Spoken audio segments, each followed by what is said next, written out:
Bueno, bienvenidos todos a esta charlita que vamos a tener el día de hoy. Creo que va a ser algo pues relativamente corto, yo calculo unos 45 minutos, y la idea es que podamos meterle el diente a ese documento que ha sido tan criticado como es el Mater Populi Fidelis. Es una nota doctrinal sobre algunos títulos marianos referidos a la cooperación de María en la obra de la salvación. Es importante que podamos estar a tono para que entendamos por qué tanta polémica y por qué tanta cosa, ¿no? ¿Quién firma el documento? El documento lo firma Manuel Fernández, que es el prefecto del dicasterio de la doctrina de la fe. ¿Quién es él? Él es un teólogo argentino, conocido popularmente como el Tucho Fernández, Víctor Manuel Fernández, que en Argentina pues tiene muchos enemigos. Tiene amigos, pero tiene muchos enemigos también, ¿no? Entonces, pues es muy criticado como teólogo. Y bueno, pues eso hace que cuando estos documentos salen, digamos que cierto grupo lo vea con unos ojos más criticones que críticos, ¿no? Es distinto ser crítico a ser criticón. Y pues ya, digamos, el documento anterior, refrendado por el Papa Francisco sobre las bendiciones, fue muy mal interpretado y muy mal tomado, porque la gente empezó a decir cosas que no decía el documento. ¿Ok? Muchísimas cosas que no decía el documento. Con este documento está pasando lo mismo. Entonces yo dije, bueno, si lo dejamos para enero, después ya las cosas se van a haber enfriado, vamos de una vez a tumbar el toro y acaparlo de una vez, ¿no? Vamos de una vez a meterle diente a este documento, explicar, compartir en qué consiste. Es un documento que realmente tardó muchos años. Hay algunos que dicen, ustedes verán en internet el daño que hacen algunos en los programas de YouTube, verán en internet que algunos dicen, es que el documento es extemporal. Es decir, está fuera de orden, está fuera de tiempo. ¿Por qué? Porque bueno, porque para algunos, digamos, estas peticiones que se han hecho del título de corredentora para María, del título oficial y del título de mediadora, que ya se ha usado mucho, ya vamos a explicar por qué sí o por qué no. Bueno, pues se hizo hace muchos años la petición y según muchos críticos, eso no se ha hecho nuevamente. Sí se ha hecho, claro que sí. Lo que pasa es que obviamente no todo es público. Por otro lado, es un momento en el que hay muchas apariciones, o mejor dicho, hay mucha gente que dice que ve apariciones que realmente no lo son, ¿no? Ya esta semana o la semana pasada, el Vaticano, creo que fue la semana pasada, declaró que unas apariciones en qué sé yo, en qué parte de Jesús, pues no eran ningunas apariciones, ¿no? Incluso las apariciones de Medjugorje están muy cuestionadas. Son muy cuestionadas las de Medjugorje. ¿Ok? Entonces, claro, pues vemos que hay ciertas cosas pues que están allí y que el Vaticano tiene que meterle el diente a este asunto. Entonces, lo primero que tenemos que decir, lo primero, cuando nos encontramos con este documento, lo primero es ver cómo María es contemplada con afecto y con profunda veneración. ¿Por qué? Porque María es, en definitiva, la obra más perfecta de la gracia de Cristo. Obra más perfecta de la gracia de Cristo. Es decir, María es una criatura, no es creadora. El ser creador es una cualidad divina, una cualidad de Dios. ¿Okay? Y esto es importante que lo podamos poner todo pues en su lugar. O sea, María es la máxima expresión del amor de Dios hacia toda la humanidad, especialmente hacia la mujer. Y bueno, los títulos que le demos tienen que ser títulos justos. ¿Ok? ¿Por qué? Porque cuando no son títulos justos, llega la confusión. Y entonces se le dan características de diosa a María sin ser diosa, porque no lo es. Dice en el numeral 1 esta frase que me parece espectacular: si la gracia nos vuelve semejantes a Cristo, María es la expresión más perfecta de su acción que transforma nuestra humanidad.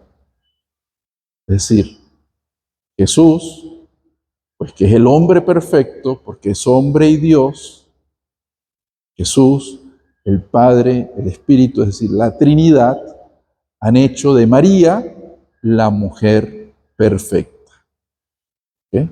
Pero es por obra de la Trinidad, mientras que Jesús es perfecto porque es Dios y hombre verdadero.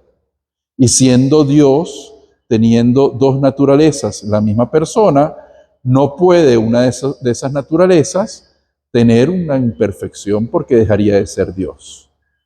¿Okay?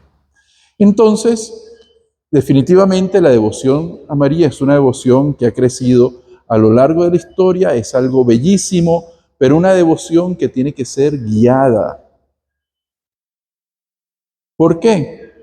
Bueno, porque vamos a venirnos a América Latina, por ejemplo, más aquí en Venezuela. Ustedes saben cómo fue el proceso de evangelización en Venezuela. Un proceso muy accidentado.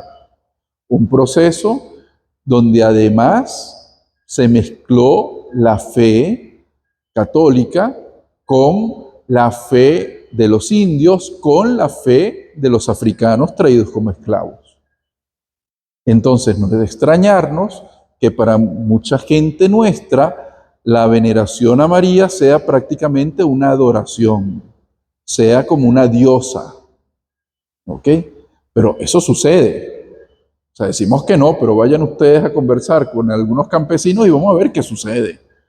Es más, con gente de la ciudad y sucede. Entonces, eso está allí. Ahora, ¿qué pasa? Que las redes sociales, que son maravillosas, pues el documento también reconoce que en esa maravilla que son, se han convertido en un gran peligro, porque se proclaman doctrinas que son falsas.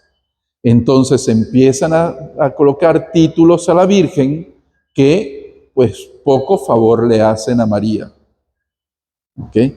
Había en estos días, una de esos memes que mandan por Instagram, me pareció genial, genial, que parece la muchacha, pues María, y entonces que títulos y títulos y más títulos, y ella dice, ¿de qué me valen todos esos títulos? Yo soy la madre de Jesús. ¿Ves? O sea, ese es el título mayor, pero queremos ponerle otros títulos que pues de verdad poca favor le hacen. Aquí, si no estoy conectado no lo voy a poder abrir. No estoy conectado y tengo el teléfono ahí. Bueno, hay dos ejemplos que puse allí, que son dos sitios web. Casualmente, los abrí al azar, casualmente son de dos argentinos. Uno de estos argentinos está supuestamente en Roma, ¿ok? Y me lo calé completico los 15 minutos, y empieza diciendo barbaridades de la instrucción. Pero fíjense que termina diciendo, denme un like para que esta comunidad crezca y me ayuden. Ya ustedes van por donde van los tiros, ¿ok? Para monetizar. El otro es de otro argentino que está en Meyugore, que durante todo, ese sí no lo vi completo, vi nada más 5 minutos y dije, no más, ya basta. Y durante todo esos 5 minutos, anunciando una peregrinación a Meyugore en el 2026. Y dicen barbaridades. Barbaridades porque, ahora yo me pregunto, ¿será que esos dos tipos sabrán lo que quiere decir la palabra redentor? Empecemos por ahí, ¿no? Después bajando, claro, como busqué eso en YouTube, me empezaron a aparecer, estaba buscando noticias y me aparecieron más bien de estos, hasta uno de unos sacerdotes, ¿no? Pero si le tienes ojeriza al que escribe el documento, le vas a encontrar todos los defectos. Por ejemplo, uno de ellos dice ¿Cómo es posible que esto sea un documento para complacer a los protestantes? Fíjense lo que dice el documento. Dice, yo lo había colocado pero no lo subrayé para no rayar esto. Pero dice textual, aquí está. Dice textualmente, se los voy a leer. El texto, al mismo tiempo que clarifica en qué sentido son aceptables o no algunos títulos y expresiones que se refieren a María, se propone profundizar en los adecuados fundamentos de la devoción mariana, precisando el lugar de María en su relación con los creyentes, a la luz del misterio de Cristo como único mediador y redentor. Esto implica una profunda fidelidad a la identidad católica y al mismo tiempo un particular esfuerzo ecuménico. ¿Ok? Entonces, por esas tres últimas palabras crucifican el documento. Que cómo es posible que lo más importante sea el ecumenismo, sea complacer a las iglesias protestantes. No. En primer lugar, ser fieles a la doctrina católica, ser fieles a nuestra fe. En segundo lugar, y es como un plus, como un extra, eso nos va a ayudar en el camino del ecumenismo. Incluso, la gente habla tanto sin saber, que me encontré por ahí uno que decía, ¿será que nos vamos a volver una iglesia luterana? ¿Ustedes saben qué dice Lutero de la Virgen? ¿No? Son las palabras más hermosas que alguien ha escrito sobre la Virgen.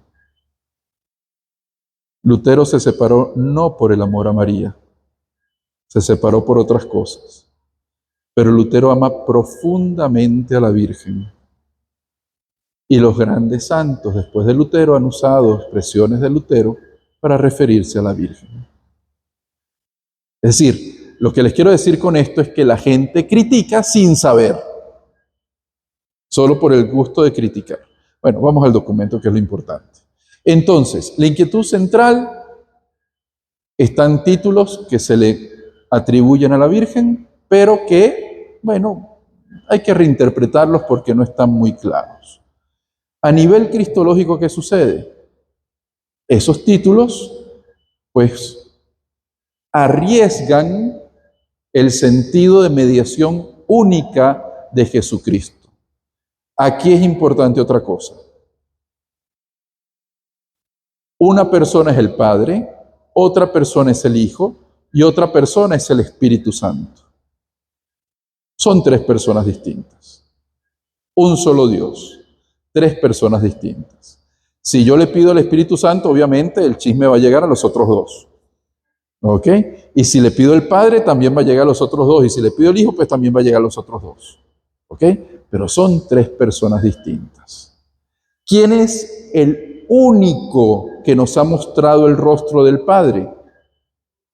Jesucristo, el único. ¿Quién es el único que ha restaurado nuestra naturaleza? Jesucristo. Vieron, ya resumiendo frases todo lo que les voy a decir. Él es el único. Entonces, ¿cuál es el rollo? ¿Cuál es el rollo? Entonces, aquí hay que ver en qué consiste la mediación, que es la intercesión. Son dos cosas distintas. ¿Y por qué son dos cosas distintas? A nivel eclesiológico, bueno, se puede crear una comprensión errada de lo que es María con respecto a la iglesia. María, nuestra madre, la amamos profundamente, pero no es diosa. Es una más en el camino de la redención, pero es la madre del Señor. ¿Verdad? Eso es como si llegara aquí la mamá del padre Pedro, una más entre la comunidad, pero es la mamá del padre Pedro. ¿Usted qué necesita? ¿Qué quiere? ¿Cómo está? ¿Le hace falta algo? Un trato especial. ¿Ok? Bien. A nivel antropológico, si yo no entiendo perfectamente el rol de María, quién es María, entonces antropológicamente no comprenderé a lo que estoy llamado como cristiano. Porque estoy llamado a imitar a María. Estoy llamado a seguir los pasos de María. Bueno, imitar a Jesús va a ser más difícil, ¿no? Pero imitar a María tal vez un poco más fácil. María no es diosa, una sola naturaleza humana, solo eso. Dice el documento textualmente, el desafío es articular con precisión la singular cooperación de María en el plan de salvación. Es decir, hay un rol específico, singular. Este rol singular, ¿qué quiere decir? Que hay una cooperación única que pudo haber dado María. La primera, ¿cuál es? La encarnación. María es una cooperadora, es una colaboradora. A ver, se me ocurrió un ejemplo para que podamos entender esto bien. Imagínense ustedes que están en un avión y en el avión tenemos el piloto, el copiloto y un ingeniero de vuelo. Le da un infarto al piloto. El avión se estrella. ¿Por qué? Porque está el copiloto. El copiloto puede pilotear el avión. Si le da un infarto al copiloto y el copiloto nos fregamos porque el ingeniero de vuelo no puede pilotear el avión. ¿Ok? Pero el ingeniero de vuelo es un cooperador fundamental para que el avión llegue al aeropuerto donde está destinado. Si no está el ingeniero de vuelo, pues va a ser más difícil llegar. No quiere decir que no pueda llegar, pero va a ser más difícil llegar. María es el ingeniero de vuelo. ¿Ok? ¿Por qué? Porque María es un instrumento para la encarnación, pero no es indispensable para la encarnación. Dios hubiera podido decir, ¿sabes qué? En vez de nacer de una virgen, chico, vas a nacer de una pepa de mango. Y punto, y nació de una pepa de mango. Punto, ya está. Claro, pero Dios quiso que fuera lo más humano posible, ¿verdad? En todo hombre, menos en el pecado. Entonces, por eso el misterio de la encarnación. Jesús, el verbo hecho carne, la palabra hecha carne, pues el Padre decide que nazca de María, que es llena de gracia y llena del Espíritu. Entonces, hay una promesa donde la mujer, María, participa y esa promesa es que de ella nacerá el Mesías y ella aplastará a la serpiente. ¿Cómo aplastó la serpiente? ¿Porque era divina? No, porque tuvo la gracia, no por ella, sino porque Dios le dio la gracia de ser inmaculada. Y aquí recordemos que el dogma de la Inmaculada no tiene que ver con la concepción de Jesús. Tiene que ver con que ella fue concebida sin pecado original. Tiene que ver con la concepción de Jesús porque es inmaculada por la misión que le corresponde en la vida. ¿Ok? Pero es a lo que se refiere el dogma de la Inmaculada. La hora. María, pues, como buena madre, va marcando la hora. Pero mujer, todavía no es mi hora. Hagan lo que Él les diga. Es decir, ella participa en la medida en que hay una comunión entre madre e hijo. Pero sin el hijo, ella no pudiera participar de nada. Ella no hizo ningún milagro en Caná. Lo hizo el hijo. Y se cumple. Se cumple. ¿Por qué? Porque se cumple la redención de Jesús, la salvación que nos regala Jesús en la cruz. Y se cumple, y en ese momento Jesús nos regala a esa mujer como madre. Y ojo, no nos las regala nada más a los creyentes. Ven, esas cosas tan hermosas que dice el documento. María es madre de toda la humanidad. Eso es hermosísimo. Ah, eso no lo discuten. Eso no lo presentan en todos esos videos tontos que están por ahí. María es madre de toda la humanidad, porque Jesús nos hermana a toda la humanidad. Ahora bien, si nosotros entendemos esa maternidad de María, podemos entender el rol de María. Pero necesitamos obligatoriamente esos lentes para entender la maternidad de María. Vamos con el título de corredentora. ¿Qué sucede con este título? Hacia el siglo, dice el documento, siglo creo que es 14, 12, no tengo ahorita la fecha ahí fresquita, pero 12, 14, empieza a llamarse a María la madre del Redentor. Y entonces, como a veces somos medio flojos, para no decir la madre del Redentor, que era muy largo, empezaron a decirle la corredentora. Pero ella no era la que estaba copiloteando el avión. Ella no puede pilotear ese avión. Ella no puede redimirnos. Y aquí hay un tema de lenguaje muy importante. Para nosotros, los latinos, los que tenemos el idioma de origen latino, el término co puede ser de colaborador, puede darnos la idea de colaborador. En cambio, para los que tienen un idioma, vienen de un idioma como el alemán, el término co va a dar igualdad.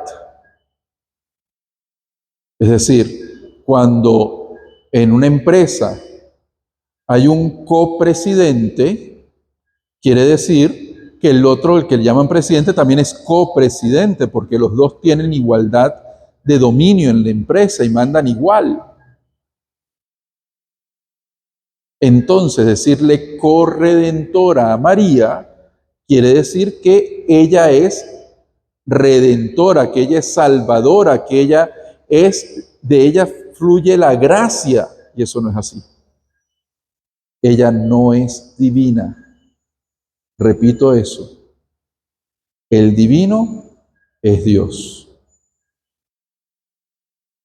El divino es Dios, pero ella no es divina.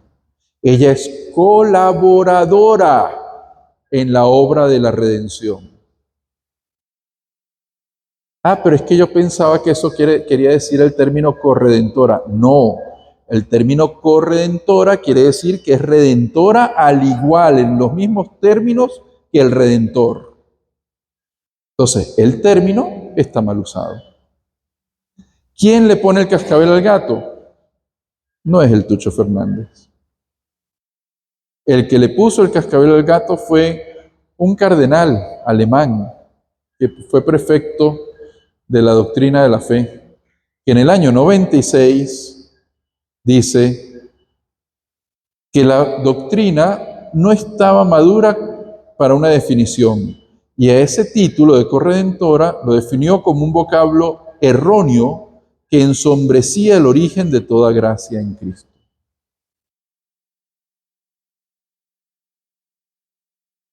Es decir, Ratzinger, que era alemán de Alemania, no alemán de allá, del otro lugar, sino de Alemania, Ratzinger dice con claridad, mira, este término es confuso, porque para ustedes a lo mejor quiere decir una cosa, lo que te están proponiendo, pero para nosotros quiere decir otra. Entonces no lo usemos, vamos a buscarnos otro término. Este término no sirve para lo que queremos expresar. En doctrina, los términos deben entenderse igual para todos. Por eso muchos términos, los antiguos, se refieren a los términos griegos, porque ahí no hay para dónde agarrar. Y términos inventados además. Imagínense ustedes, homoiousios. Entonces, uno es homoiousios y otro es el homoiousios. Le pones otra cosa y significa otra cosa distinta. Bueno, los dogmáticos son como los biblistas, ¿no? Entonces, ¿qué dice esta nota doctrinal? Dice, el término es inoportuno. Y cuando un término necesita ser muy explicado, no sirve. Cuando una cosa necesita ser explicada cada rato, no nos está dando la idea de lo que es. Por lo tanto, no usemos ese término. ¿Por qué? Porque la cooperación de María es real y es única, pero no es ni paralela a la de Cristo, ni le añade nada a lo que hace Cristo. Nadie le añade nada a la obra redentora de Cristo. Nadie le añade nada a eso. Es que yo voy a rezar para que nos salvemos todos. Ya Jesucristo nos salvó. Reza para que nos convirtamos. Ya ese es otro tema. Pero ya Jesucristo nos salvó. Y esto, es que fíjense que esto está tocando nuestra fe, lo que nosotros creemos. Es que si yo no rezo el rosario no me salvo. No, ya tú estás salvado. Ahora tú rezas el rosario para meditar ese misterio de la salvación y para darle gracias a Jesús con María por haber dado la vida por ti.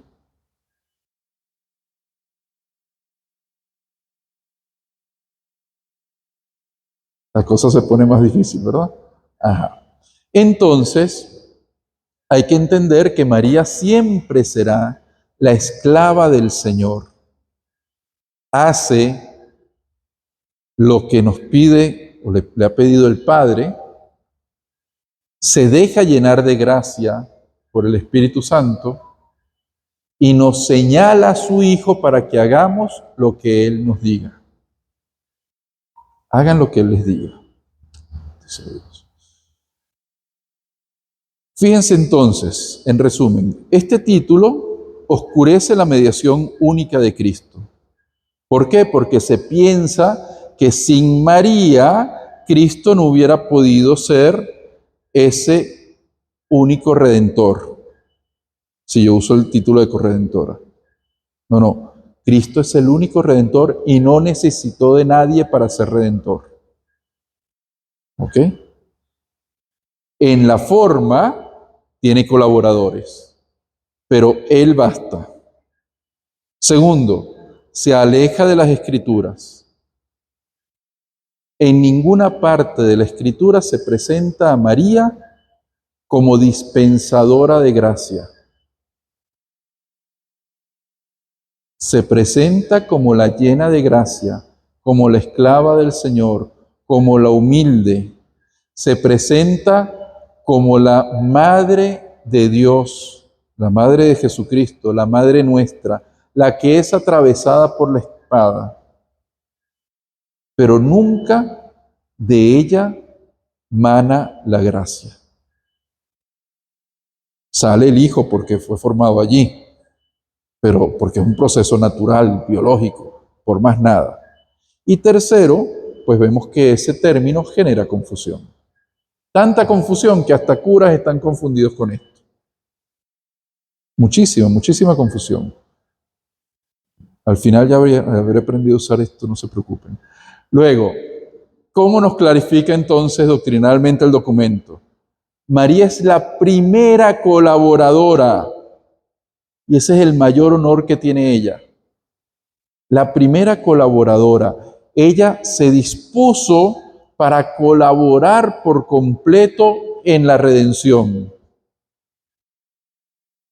Más adelante nos dirá el documento que así como María se dispuso y María lo hizo, también nosotros nos disponemos y también nosotros colaboramos en esa obra de redención cuando somos evangelizadores, cuando llamamos a otros la atención sobre Cristo, cuando nos disponemos de verdad a que esa gracia de Dios llegue a los demás.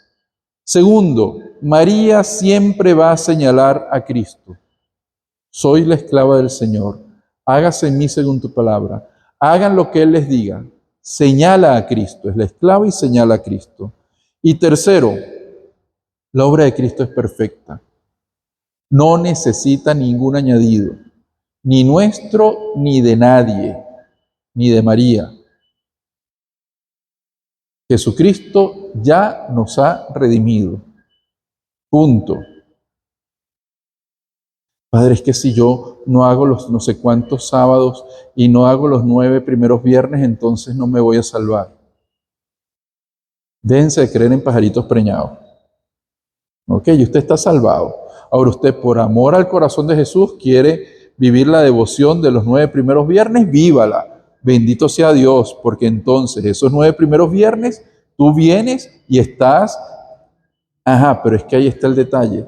Hacemos los 9 primeros viernes para salvarnos. ¿Dónde está centrado el asunto? En nosotros. ¿Y dónde debería estar centrado? En Jesús. Hago los primeros 9 viernes porque el viernes es el día que recordamos la crucifixión y yo quiero pues pedirle perdón al Señor por todos los pecados del mundo. Cambia, ¿verdad? Un poquito. Cambia. Bueno, pues otra vez. Es para allá, no es... Luego el título de mediadora. Fíjense esa figurita, bueno, entre paréntesis, esto yo le metí el documento a Notebook LM y le dije, hazme una presentación sobre esto. Le dije que me hiciera 2 y después fusioné las 2 y corregí algunas cosas y bueno, pero ahí le dejé la marquita porque hay que ser honestos, ¿no? Entonces, fíjense esa figurita. Jesús en un lado, en el medio María y detrás de María, Dios, o nosotros, mejor dicho, nosotros. Bueno, sí, Jesús, María, Dios. Esa, después está la de que estamos nosotros. Miren, para llegar a Dios Padre, no tenemos que pasar por María. Para llegar a Dios Padre, tenemos que pasar por Jesús. Para llegar a Jesús, no tengo que pasar por María. Es más fácil con María, pero no es obligatorio. Padre, entonces no amamos a la Virgen. La amamos muchísimo. Pero muchos de ustedes me dicen, Padre, yo no uso intermediarios, yo hablo derechito con Jesús y me entiendo con Jesús. ¿O no me lo han dicho? No los voy a señalar, pero ustedes me lo han dicho algunos. ¿Ok? Entonces, ¿cuál es el rollo? O sea, ¿por qué nos estamos enrollando? María es mi madre, la amo profundamente como madre, pero hay negocios que son entre Jesús y yo. Hay otros negocios en los que, bueno, María, ven acá, vamos a conversarlo aquí los tres porque no nos estamos entendiendo. Pero hay otros que entre Jesús y yo. Directo con Jesús hay más cola. ¿Ah? No, al revés. En estos tiempos al revés. A ver, pero es que es importante, esto es importante, porque es que si nosotros pensamos que para llegar a Dios Padre hay que pasar por María, estamos endiosando a María. ¿Por qué Jesús es el único que es intermediario entre Dios y el hombre? Porque Jesús es el único, la bisagra que posee, por un lado, no es así, pero es para que para que tengamos la imaginación y lo usemos bien. Por un lado, la parte divina y por el otro lado, la parte humana, que no está por un lado y por el otro lado, está todo mezclado, pero es para que nos entendamos, como una bisagra. Entonces, une lo humano con lo divino y puede unir mi vida a la vida de Dios Padre. ¿Ok? María no puede hacer eso. María me señalará a Jesús. Volvemos a lo anterior. María me guiará a Jesús. Entonces, esa máxima mariana de Jesús por María, bueno, porque es que con María, más que por María, con María puedo llegar a Él. María me sirve de intercesora ante el Hijo, pero no de intermediaria. Son cosas distintas. El intermediario es el que está en la puerta a ver si usted pasa o no pasa. El intercesor es el panita que le lleva el recado al otro. ¿Ok?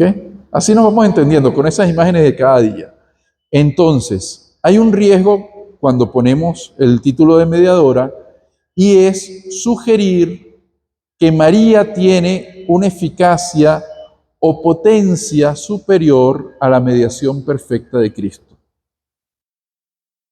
Es decir, que María sí es la que se entiende con el Padre y no Cristo. Es que el tema está, no lo he dicho y lo voy a decir, el tema está en que la mediación no es con Jesús, la mediación es con el Padre.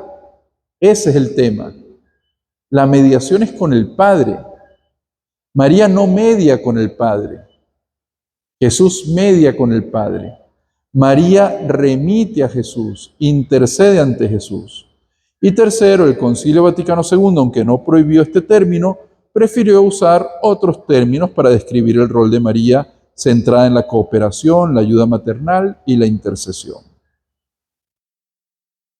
La clarificación doctrinal, una mediación inclusiva. ¿En qué consiste esto? En que Jesucristo es el único mediador. Al ser Jesucristo el único mediador, ¿qué quiere decir? Que todas las criaturas son incluidos en Jesucristo, toda la humanidad es incluida en Jesucristo para poder acceder al Padre. Es decir, que Jesucristo, siendo Dios y hombre verdadero, al ser hombre, nos lleva de la mano para llegar hasta el Padre.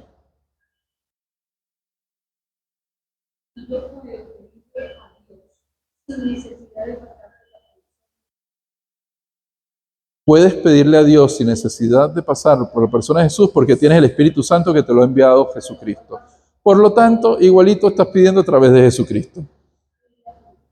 Claro, claro, es lo mismo. Por eso les digo que el uno le va el chisme, con el chisme a los otros dos. O sea, el uno está unido a los otros dos, sea el que sea. ¿Ves? Pero es por Jesucristo, es por la encarnación de Jesucristo. ¿Okay? Luego, el rol de María hay que verlo como un rol de maternidad. Y aquí hago un paréntesis. El documento dice, el Papa Juan Pablo II usó el término corredentora 7 veces. Sí, lo usó, pero no como la que es igual en la redención, sino la que es colaboradora en la redención. Volvemos al tema del lenguaje. ¿Ok? Y se los explico porque si van a leer el documento van a encontrar eso. Entonces Juan Pablo II dice que María no es una mediadora a nivel sacerdotal como lo es Jesucristo, o como el sacerdote, pues consagra y hace que Jesucristo esté presente, sino que María es la que se pone en medio como una madre para pedirle al hijo que atienda al otro hijo, para pedirle al hijo que mire a sus hermanos. Y María no disminuye ni hace sombra a la única mediación de Cristo. Es decir, ¿qué es lo que pasa? Y yo entiendo que es muy oportuna esta nota doctrinal, porque es que cuando uno va a evangelizar, y el problema es que a lo mejor todos estos que están hablando de estas cosas no tienen una tarea pastoral, cuando uno va a evangelizar, uno se encuentra gente que de verdad pone a María a la misma altura de Papá Dios. Aquí mismo. No, padre, es que esta misa es de la Virgen. No, la misa no es de la Virgen. La misa es de Jesucristo, punto. Ah, que vamos a rezar y recordar de manera muy especial a la Virgen, eso es otra cosa. Pero la misa es de Jesucristo. O sea, no me estés poniendo las cosas en otro lugar, ¿no? Entonces, es importante ver que María no quiere opacar al Hijo, ni puede opacarlo, ¿no? Pero no quiere opacar al Hijo. Ella quiere tener el lugar que le corresponde. Otra vez. No, ya era peor.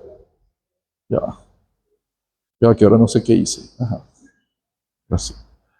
Entonces, no es una escalerita donde está el creyente, María otro peldaño y Dios. Eso no es. La Escritura nos dice claramente en Primera de Timoteo, Jesucristo es el único mediador entre Dios y los hombres. El hombre Cristo Jesús es el único mediador entre Dios y los hombres. Entonces, la gracia es la gracia de Dios. Es la gracia que hemos recibido de Dios. Y la mediación de María, que más que mediación, por eso es que hay que usar el término correcto, la intercesión que nos da María, es una intercesión un poquito, a lo mejor como que más, de más peso que la de otros santos, ¿no? ¿Por qué es una intercesión de más peso? Bueno, porque es la intercesión de la madre, ¿verdad? Que presenta nuestras necesidades al Hijo, la intercesión porque ora por nosotros al Hijo y participa y subordina totalmente su ser al Hijo. Ella es hija de su Hijo, madre de Dios, madre de los hombres, pero hija del Hijo, ¿ok? Hija del Padre. Entonces, ¿cómo llega la gracia a nosotros? La única fuente de gracia es Dios. La única fuente de gracia es Dios. Los sacramentos nos hacen participar de esa fuente de gracia. Si nosotros decimos que María es mediadora o corredentora o tal, estamos diciendo que María también es una fuente de gracia. No, María está llena de gracia. Pero esa fuente de gracia que tiene Dios, ¿qué pasa? Que es comunicada por María, por los santos y por cualquiera de nosotros a los demás. La gracia que recibimos de Dios la comunicamos a los demás. Los dones que recibimos de Dios son para servir, para comunicárselo a los demás. Entonces, si yo he recibido esa gracia, me he llenado de esa gracia, ¿verdad? Pues María está más llena que nosotros porque no tiene pecado. Nuestro pecado le estorba la gracia. Entonces, esa gracia, ¿qué hace? Bueno, nos pone en movimiento para que nosotros llamemos a los demás y los hagamos participar de la fuente de la gracia. Es decir, los dones que yo comunico al hermano son para que ese hermano se acerque a la fuente de esos dones. ¿Ok? Pero no le va a llegar la gracia a través de mí. Le va a llegar mi comunicación de la gracia, pero no la gracia en sí, porque esa llega cuando hay un contacto con el Señor. Ejemplo sencillo. ¿Qué recibimos nosotros cuando nos bautizamos? ¿Ah? Ser hijos, el Espíritu Santo. Ok, las gracias bautismales. Las gracias bautismales. Ajá. Y recibimos todas esas gracias bautismales. Si tenemos esas gracias bautismales y vamos donde un no bautizado y le mostramos a ese no bautizado la belleza de ser cristiano, le estamos comunicando las gracias bautismales. No le estamos dando la gracia bautismal, pero le estamos comunicando el efecto de la gracia en nosotros. Y entonces, ¿ese dónde va a conseguir las gracias bautismales? En su bautismo. Irá entonces a bautizarse. María comunica a nosotros ese efecto de la gracia y nos invita a participar de la gracia. Ya lo vamos viendo con más claridad, ¿sí? Oye, ustedes van a salir de aquí, bueno, pues maravillosos. Entonces, no es Dios pasa por María y llega a nosotros, sino que María nos enseña para que lleguemos a Dios. ¿Ok? Hay una unión inmediata entre cada uno de nosotros y Dios. No necesitamos intermediarios para llegar a Dios. Me preguntaba una señora que no se pudo quedar. Padre, están diciendo que ya no hay intercesión de los santos. ¿Y qué vamos a hacer? Claro que hay intercesión de los santos. Los santos son los panas. Miren, ahí al lado de esa foto de María debería estar ahorita Carlos Acutis, José Gregorio y todos esos santicos que, bueno, son el batallón que tenemos, diciéndole, Señor, ¿hasta cuándo? Ayuda a esta gente, vale. Mira, esta gente te necesita. ¿Ves? Entonces, eso. Bueno, esto es más o menos lo mismo. Hay una cosa que no hemos hablado y es el acompañamiento. María acompaña. ¿Qué quiere decir eso? Mira que María nos está cuidando. Aunque nosotros no la tomemos en cuenta, ella intercede por nosotros. Una buena madre siempre está pendiente de sus hijos, aunque los hijos no la llamen, pero está averiguando siempre la vida de los hijos. Pues María hace eso, con más razón. María está pendiente de nosotros, nos cuida, nos protege. María de alguna manera se hace presente en nuestro caminar. Y el Señor pues hace miles de milagros porque María está allí. Dice la Lumen Gentium, este modelo de nuestra unión muestra la unión inmediata con Cristo. La influencia de María favorece y de ninguna manera impide esta unión directa. O sea, yo quiero meter a María en ese paquete. Vente y ayúdame, enséñame a rezar, enséñame a llegar a Jesús, enséñame a estar con Él, con tu Hijo. Pero no es que le voy a decir, mira Jesús, yo estoy aquí es con tu madre, a ti no te quiero ahorita. Porque eso es distorsionar la fe. Eso es distorsionar todo. María tiene que estar presente en nuestra vida en la medida en que nos lleva a Jesús. Entonces vamos a ver esa maternidad de María. Una maternidad que, como ya decíamos, no es solamente de los discípulos de Cristo, sino de toda la humanidad. Una maternidad que es una intercesión maternal. No es una mediación sacerdotal. Recuerden ustedes que el único sacerdote es Jesucristo. Único y eterno sacerdote. Después explicaremos el resto, ¿no? Pero único y eterno sacerdote es Jesucristo, es el único mediador. María, entonces, como buena madre, cuida, me protege, coopera con Cristo. Mira, mamita, mira ese curita ahí que está, ve a acompañarlo, empújalo para acá. Dale tú ahí una jaladita de oreja porque ya no me hace mucho caso a mí. ¿Ves? Y bueno, se las arreglará para que uno llegue otra vez a casa del Hijo. ¿Ves? Entonces, en el momento de la cruz, recibió el don de ser su madre y el deber de acompañarnos como madre, de ser nuestra madre. Entonces, es la madre de toda la humanidad, la madre de Juan, discípulo, y la madre nuestra. ¿Y qué dice después el Evangelio de Juan? Y esa misma tarde el discípulo acogió a la madre. ¿Sí? Entonces, acoger. Y ahí viene la función de María dentro de la iglesia. O sea, María como mujer de la promesa, María como primera discípula, esto es importante. Los santos le dan un título bellísimo a María como la primera discípula.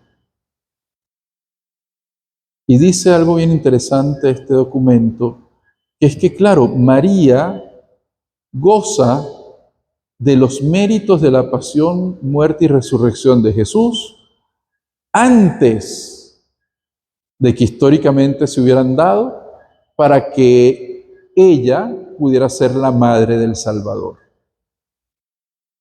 Es eso que en otras charlas yo les he dicho de la eternidad, el tiempo, de esa entrada de la eternidad en el tiempo y cómo el tiempo se vuelve nada dentro de la eternidad, ¿no? Entonces, ya María disfruta de eso. ¿Para qué? Para poder ser la madre. Ella es la primera discípula, es la primera que cree en Jesús. ¿Qué le dice Isabel? Feliz tú, dichosa tú, porque has creído. Es la primera creyente, la primera discípula, la primera que está allí aprendiendo de su hijo, ¿no? Y en la cruz, entonces, Cuando Jesús dice, hijo, ahí es tu madre, mujer, ahí es tu hijo, ya todo se ha cumplido. ¿Por qué? Porque lo único que faltaba era dejarnos a su madre como madre nuestra. Dejarnos a la intercesora.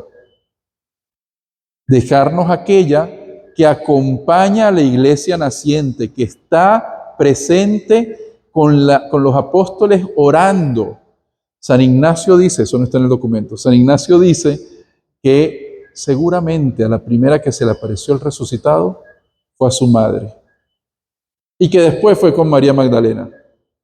Pero la primera tiene que haber sido su madre,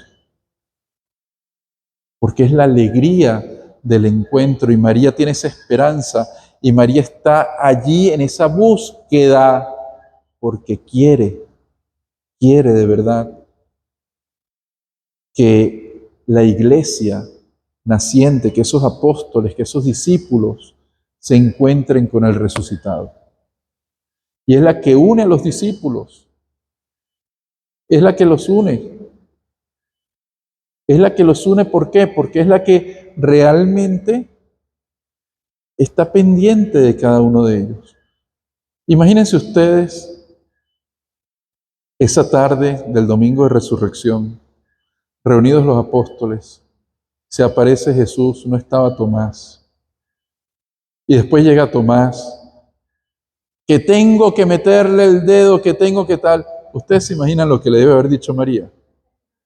Ah, hijito, ven acá, no seas tan incrédulo, ven, ¿qué te hizo? Él no te cuidó. Él no multiplicó los panes.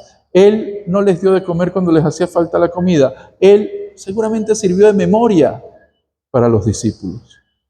Entonces, María es la que nos lleva a ver al Hijo. Por eso el rosario es meditar el misterio de Jesús. Dígame, un misterio que no esté relacionado con Jesús, no lo hay. Porque incluso los dos últimos misterios gloriosos tienen que ver con la redención y con la salvación de Jesús. ¿Qué nos dice la santa tradición? Desde el principio le ha dado a María ese sentido de maternidad divina, la Theotokos, de su virginidad perpetua y de su santidad, y su rol como la nueva Eva. Esto es importante porque yo le digo a mis alumnos de escatología, les digo, es que María ya es el prototipo perfecto de lo que debe haber sido la humanidad. Es el prototipo perfecto. Porque María es inmaculada, no tiene pecado. Es la madre. Sufre, goza. No muere en el sentido que hay una descomposición del cuerpo, sino que hay una asunción. Después les explicaré otra cosa sobre eso. Hay una asunción y participa ya de la presencia de Dios. Es decir, hay prácticamente un cuerpo glorioso. En el cielo deben estar nada más dos cuerpos gloriosos ya terminados, el del Hijo y el de la Madre. Porque ese era el plan divino desde siempre. Esa vida como la vida de María. Entonces, claro, Agustín llama a María la cooperadora en la redención, colaboradora. Eso fue que alguno llegó y dijo, esa cooperadora es muy largo, vamos a decir co-redentora. Y ya nos metió en todo este rollo. En el Oriente, entonces, ¿qué pasa? Fíjense ustedes cómo la iconografía oriental nos va a mostrar siempre a María que señala al Hijo, señala el camino. María muestra hacia dónde va el Hijo. En la iconografía oriental no van a encontrar iconos donde esté la madre sola. Siempre está la madre con el Hijo. La iconografía real, ¿no? No la que hacen por ahí diciendo que es oriental y no es nada oriental. La iconografía real, la madre siempre está con el Hijo. Eso es más bien occidental y más bien desde el siglo XIX hacia acá, cuando empieza a aparecer la madre sin el hijo, pero no es que aparece la madre sin el hijo, aparece la madre embarazada. Y es la madre embarazada haciendo referencia al Apocalipsis, donde la mujer encinta pisa al demonio. Ahí la tienen, ahí está, la milagrosa que celebraremos mañana. La mujer encinta pisa al demonio. Y luego, en el Vaticano II, se habla de María, que colaboró por su fe y obediencia libres a la salvación de los hombres. Siempre subordinada a Cristo, siempre en segundo lugar. María, ya lo hemos dicho, señala, no tienen vino, detecta la necesidad, dirige hacia el Hijo, confía en el poder del Hijo. Eso cuántas veces nos falta a nosotros, ¿verdad? Pero es que el poder del Hijo, María no sabe lo que va a hacer el Hijo. Esa exégesis está bien bonita aquí en el documento. María no sabe lo que va a hacer el Hijo, pero confía en que el Hijo va a resolver. A lo mejor ella pensaba que iba a agarrar una platica y iba a mandar a los discípulos, bueno, vamos a comprar un vino por aquí cerca. Pero no, resolvió de otra forma. ¿Sí? Y eso es también clave. Bueno, fíjense que la gracia fluye como ríos de agua viva. Esa es una de las tradiciones que hay. Fluye hacia los demás en la medida en que yo coopere con que esa gracia fluya hacia los demás. ¿Ok? Pero repito, no es que soy intermediario de esa gracia, sino que simplemente la gracia surge de la fuente, que es Dios. La fuente utilizará algunos medios. Cuando el sacerdote perdona los pecados,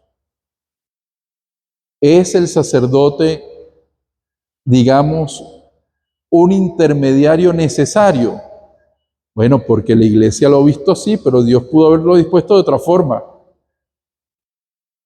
Dios pudo haber dicho, mira, cuando vayan a tal parte y pongan la cabeza en esa piedra, les quedan perdonados todos los pecados. Gracias a Dios no inventó eso. Pero pudo haberlo dicho, ¿no? Pudo haberlo dicho. Es decir, la fuente siempre va a ser Dios. Y claro, el sacerdote perdona los pecados porque es el mismo Dios quien perdona los pecados. No es el sacerdote, es Dios. ¿Ok? Bueno, no vamos a profundizar en eso. Madre de la gracia. Esto es bellísimo. Pero es bellísimo cuando entendemos que es la madre de Cristo. No que es una fuente en sí misma de gracia. No que es un depósito separado de Dios. Es madre de gracia porque siempre estuvo unida a Dios. Y por eso hay que entender la cooperación de María como dispositiva. ¿Qué quiere decir eso? Que María nos ayuda a disponernos a recibir la gracia de Dios. María no nos da la gracia de Dios, pero nos ayuda a abrir nuestros corazones a esa gracia de Dios. Entonces, en María vemos ese rostro materno que busca al perdido, acoge con los brazos abiertos, se inclina y nos levanta, nos mira con amor, no nos condena, enaltece a los humildes. Y, como dice Aparecida, pues los pobres encuentran en María ese rostro maternal. Fíjense que todo esto nos lleva también a revalorar los santuarios marianos. ¿Para qué son entonces los santuarios marianos? Pues van a ser para recordar que María camina con nosotros, para también encontrar en María pues a ese hijo que ella nos está mostrando, para que ella nos lleve al hijo y para encontrar el reflejo del Evangelio en María. Ya hablamos de la primera discípula, algunas citas, es más discípula que madre, dice el Papa Francisco. Más es para María ser discípula de Cristo que haber sido madre de Cristo, dice San Agustín. La primera y la más perfecta discípula de Cristo, dice San Pablo VI. ¿Y qué quiere decir esto? Que nuestra relación con ella entonces será la relación con esa primera discípula que al mismo tiempo es madre, que nos enseña a ser discípulos. Y fíjense qué hermoso este texto que nos presenta el documento de Guadalupe. Le dice la Virgencita a Juan Diego: hijito mío, el más pequeño, mi Juanito, ante sus dudas le va a revelar, la fuerza de su maternidad. No estoy yo aquí, yo que tengo el honor de ser tu madre. No estás en mi regazo, en el cruce de mis brazos. Fíjense qué hermoso. No es que Juan Diego tiene el honor de ser el hijo de ella, es que ella tiene el honor de ser la madre, porque ella tiene el honor de ser la madre de todos. Con una madre así, ¿cómo podemos estar todos peleados? Eso yo no lo entiendo, pero bueno. La unión con Cristo por la gracia nos une al mismo tiempo a María en una relación hecha de confianza, ternura y afecto sin reservas. Fíjense qué frase tan hermosa, ¿no? O sea, en María encontramos esa ternura, encontramos esa madre que nos fortalece, que nos empuja a seguir amando al Hijo. Y entonces, pues hablábamos de estas peregrinaciones y encontramos que allí hay una partida, se parte, se sale en un camino de fe. Hay un camino porque el camino mismo se convierte en esperanza, porque quiero llegar a algo. Y hay una llegada porque nos encontramos con el amor. Y termina el documento con esta frase de Aparecida: la decisión de partir hacia el santuario ya es una confesión de fe. El caminar es un verdadero canto de esperanza y la llegada es un encuentro de amor. La mirada del peregrino se deposita sobre una imagen que simboliza la ternura y la cercanía de Dios. El amor se detiene, contempla el misterio, lo disfruta en silencio. Un breve instante condensa una viva experiencia espiritual. Bueno, como dice el documento, la última frase: Madre del pueblo fiel, ruega por nosotros. Una horita justo, a ver. Preguntas, dudas, comentarios. Ajá.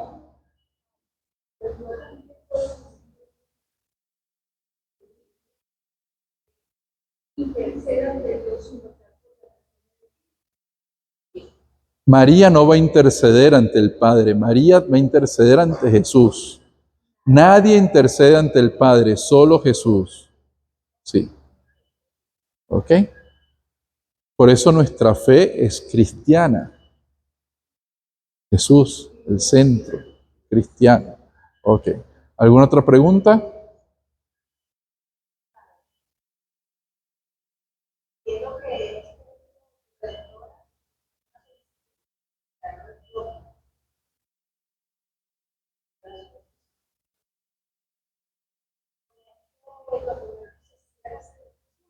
Sí.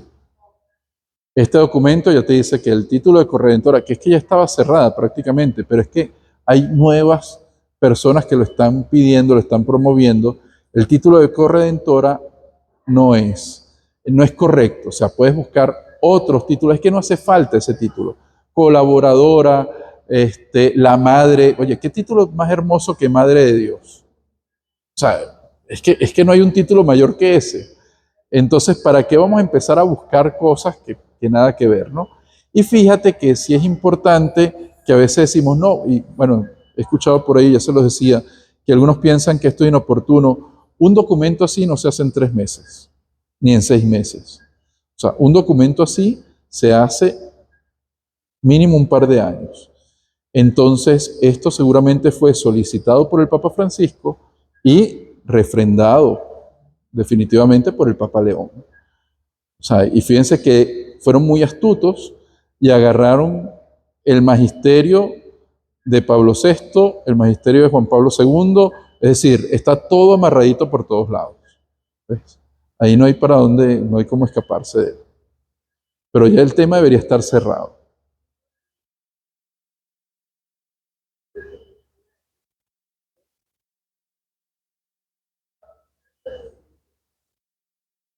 ¿Por qué? Ella dice que ¿por qué por tanto tiempo la iglesia no dijo nada? Bueno, porque la iglesia, a ver, hay una cantidad de cosas que la iglesia no ha dicho nada sobre, una cantidad de temas, y cuando salgan esos temas diremos, ¿y por qué tanto tiempo? Bueno, porque las reflexiones se van madurando, porque los momentos van llegando para ciertas cosas, ¿ok? Entonces, en este tema, pues ahorita hay una proliferación como nunca antes de gente que ve a la Virgen.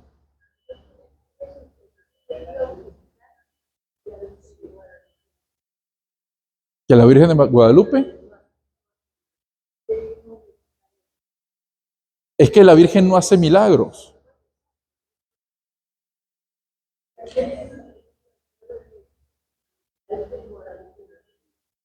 La Virgen, claro, pero es que el problema es ese, el problema es que entonces nuestra fe está distorsionada. El problema no es que lo que estamos diciendo no estamos diciendo, o sea, el problema es que la fe está distorsionada y hay que corregirla. ¿Por qué aquí adentro no hay imágenes? Por una sencilla razón, porque la gente llegaba y me saludaba a la Virgen de no sé qué, y me saludaba, y ahí está el Santísimo, y no lo saludaban.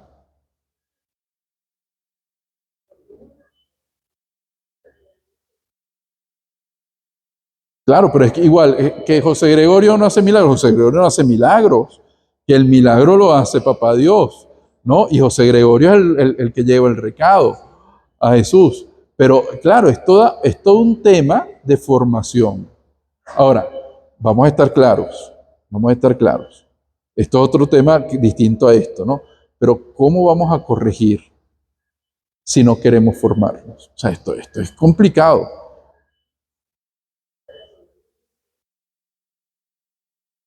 Ah, pero las nuevas generaciones en otras parroquias, porque aquí sí pedimos, en otras parroquias, ¿sabe cuánto tiempo reciben de formación para catequesis de comunión? En otras parroquias, no en esta, en otras, 3 meses o 6 meses. Dígame usted, eso es imposible. Puede más la fe de la abuelita, que tendrá el altar con la Virgen así grandota y el niño Jesús así chiquitico, ¿no? Porque es que es el niño, entonces así chiquitico. Entonces, claro, eso hay que ir corrigiendo poco a poco, pero ahora, ¿qué sucede también? Que, a ver, nosotros ahorita, 60 años después del Vaticano II, empezamos a recoger ciertos frutos. No se los comenté, pero este sitio de Medjugorje, de este tipo de Medjugorje, empieza la transmisión rezando en latín, rezando el Padre Nuestro en latín. Entonces, es muy bonito, sí, pero ¿por qué no lo rezas en tu lengua? Si vas a hacer un programa en tu lengua, ¿ok? Entonces, claro, es un momento muy fuerte porque hay muchas líneas que ni siquiera saben por qué están peleando lo que están peleando. O sea, yo les aseguro lo que ustedes quieran, y no hice la pregunta aquí, pero yo les aseguro lo que ustedes quieran, que muchas de estos youtubers no saben qué quiere decir ser redentor. Es que si lo supieran, se darían cuenta de la barbaridad que están diciendo, ¿no? Porque ¿qué es ser redentor? Es el que redime, el que restituye de todos los pecados. ¿Quién es el único que puede salvar, que puede liberar de todos los pecados? Dios. Entonces, ¿hay alguien más aparte de Dios que pueda hacerlo? No.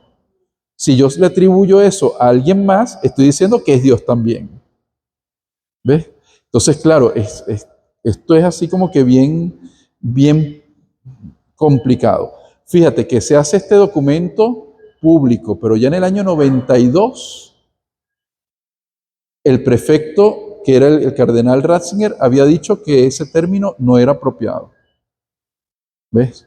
Entonces, la iglesia es un elefante muy grande que le cuesta mucho mover una pata y no mueve la otra hasta que la una esté bien puesta en tierra.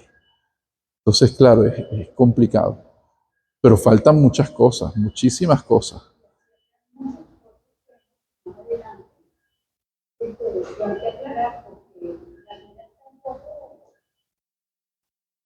Yo pienso que muchos están claros, el problema es eso, la formación o la deformación que tenemos y cantidad de cosas, ¿no? Bueno, el mismo José Gregorio, pobrecito, que no los tenía ahí achantados y aguantados. Dos cosas. Primero, ciertamente, la santería, eso no hay duda, ciertamente. Y segundo, que los venezolanos somos paterrolos. Entonces aquí nadie se tomaba, con todos los milagros que hay, porque todo el mundo conoce a alguien que José Gregorio le ha hecho un milagro, pero nadie se tomaba la tarea de hacer la investigación científica del milagro. No, es que eso va a salir. ¿Cómo va a salir? Eso hay que hacer un estudio, hay que hacer las cosas bien hechas, ¿no? Entonces, bueno, ya estamos aprendiendo, ya hay unos cuantos postuladores. A ver, ¿alguna otra pregunta, duda? Parece que funciona así como que está recibiendo los expedientes, los niños, no, todo el mundo siempre la cosa. Luego llega su mamá y trae tres expedientes ahí, son de mi comadre. Que el Señor tenga la mía en la gloria porque hacía esas cosas. Llega Pilar y le trae los manos y hay prioridad sobre lo que trae su mamá, hay prioridad. Jesús sabrá qué hace. No, mira, hay un chiste que yo creo que se los he contado alguna vez, que está San Pedro angustiado en el cielo. San Pedro está angustiado en el cielo porque empieza a encontrarse en el cielo a gente que él no ha dejado pasar. Y llega donde Jesús y le dice, mira Jesús, tenemos un rollo muy grande porque esta gente yo no la recuerdo haber dejado pasar y está aquí, está en el cielo, se están colando por alguna parte. Tranquilo, Pedro, tranquilo, vamos a investigar. Y se pone Jesús a buscar por todos lados. Y de pronto encuentra un hueco ahí en el cielo y un rosario que baja. Y entonces llega donde Pedro y le dice, Pedro, ¿sabes qué? Vamos a dejarlo así, que esas son cosas de mamá.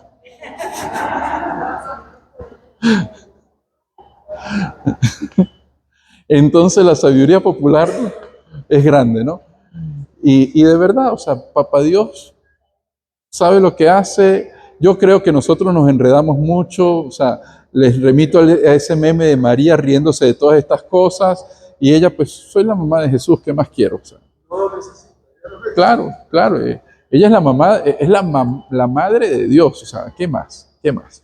Entonces, pedirle a Papá Dios que nos enseñe. Hay una parte del documento que no comenté, pero es la parte final, que habla sobre el sentido de María como maestra del amor.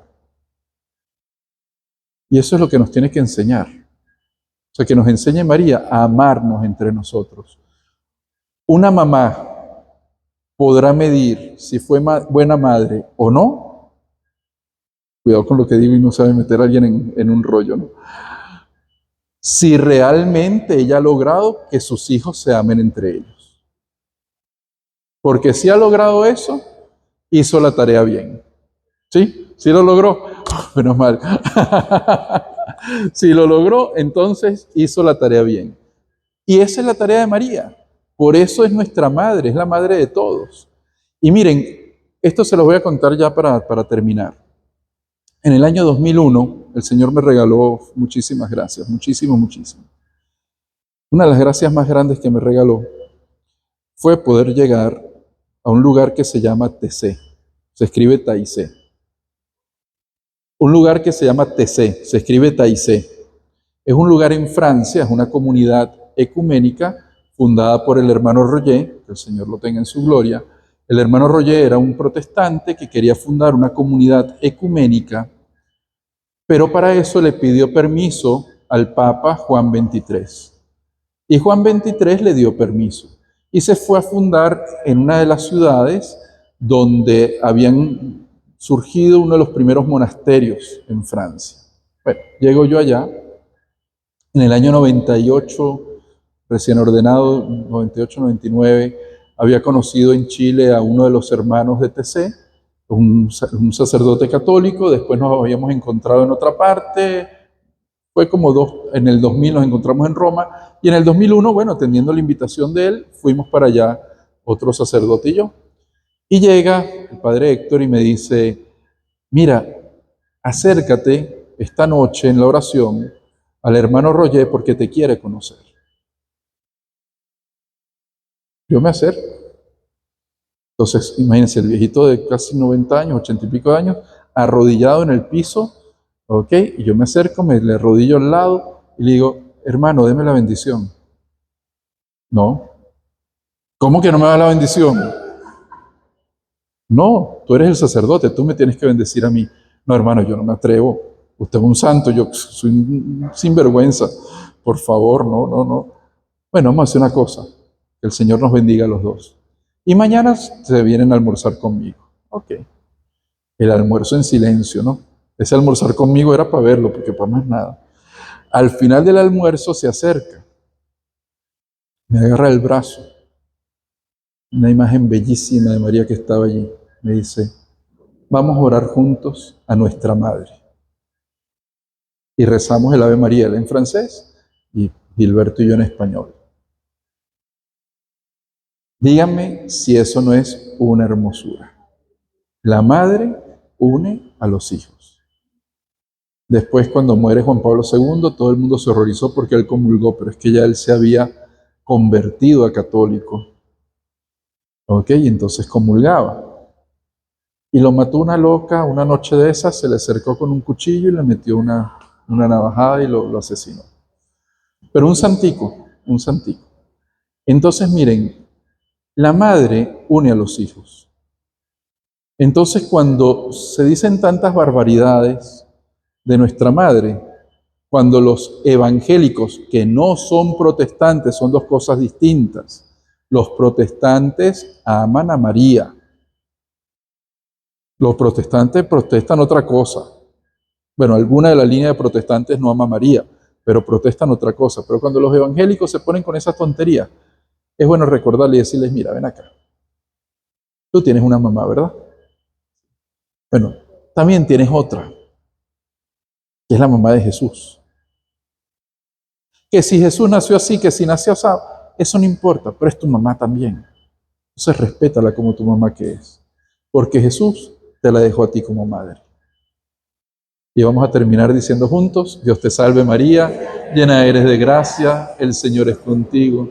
Bendita tú eres entre todas las mujeres y bendito es el fruto de tu vientre Jesús. Santa María, Madre de Dios, ruega por nosotros pecadores, ahora y en la hora de nuestra muerte. Amén. Señor esté con ustedes. Y la bendición de Dios, que todo lo puede en el amor y es Padre, Hijo y Espíritu Santo, descienda sobre nosotros y permanezca para siempre. Bueno, muchísimas gracias por haber venido y pues nos vemos la próxima.